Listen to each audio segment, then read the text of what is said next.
Joining us now is Mike Johnson, a member of the House Judiciary Committee from the great state of Louisiana. Congressman, thank you so much for joining us. All right, what did you learn, and do you think the director understands the challenges his bureau is facing? Because, Mike, I didn't see it. I didn't either, my friend. It's great to be with you. He was defiant. He was evasive. He was standoffish to the Judiciary Committee. And, of course, we have the important responsibility of oversight of this agency. You're exactly right, Trey.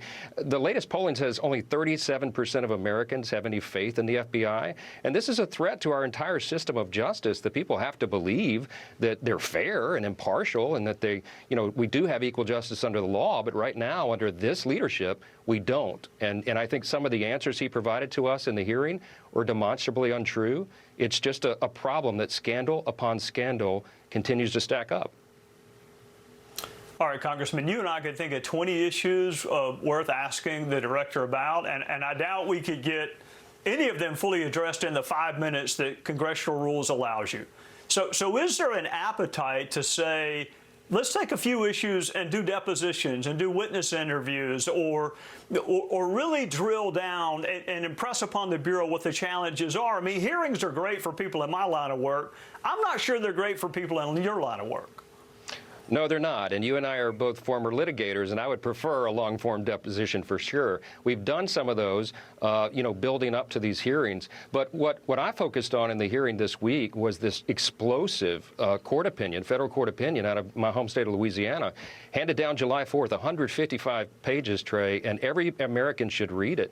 The judge looked at all the evidence and determined that the Biden administration, the DOJ, the FBI, and other federal agencies were engaged in this broad, strategy to censor and silence conservatives online. And they met regularly with the social media platforms to do just that. The judge says that he issued an injunction because he said that it had the desired result.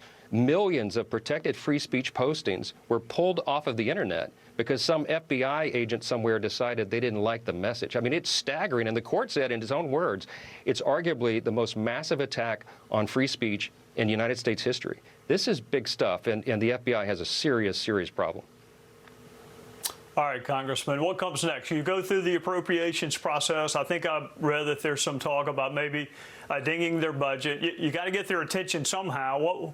What do you and the chairman want to do next to get the Bureau where we need it to be? Well, two things. Chairman Jim Jordan and I are preparing a letter that we'll issue probably Monday or Tuesday to ask the director to correct his testimony. We are going to point out the contradictions in what he said under oath, and we'll start with that. Secondly, you're right. The appropriations process is a very important part of this. We have to get their attention. They want a $4 billion new headquarters for the FBI. I've been on record many times saying I don't believe that they deserve that if they cannot uphold the most fundamental constitutional rights of the people that they're supposed to be protecting and serving. We have to get their attention. We can't impeach every agency head in the Biden administration. A lot of them probably deserve it, but we have to start with the power that we have. And as you know, in the House, the power of the purse is a big one. Congressman, is there any bipartisan, I mean, I hate to sound naive, but is there any bipartisan interest in saying, look, I mean, let's fight about everything else, but when you have Rachel Rollins, a U.S. attorney in Massachusetts, who is in record time not indicted, and you got a Republican congressman like Jeff Fortenberry, who they tried to put in prison, we really need a DOJ that's kind of like level and even and treats everybody the same. Is there any bipartisan appetite for that? I wish there were more, Trey. We're in a very polarized environment on Capitol Hill right now.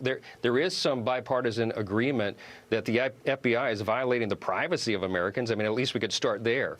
But a lot of the Democrats are quietly applauding this because really the Department of Justice has been weaponized. That's the word we use because it's appropriate. It's the only way to describe what's happened. And effectively, they're doing the bidding of one side. It's not fair. It's not impartial. And people see that. They see that there are two systems of justice. And it's alarming. You know, we can't keep a constitutional republic, a government of, by, and for the people, if the people lose faith in the institution of justice. And there's nothing less than that at stake right now. This is really, really important stuff.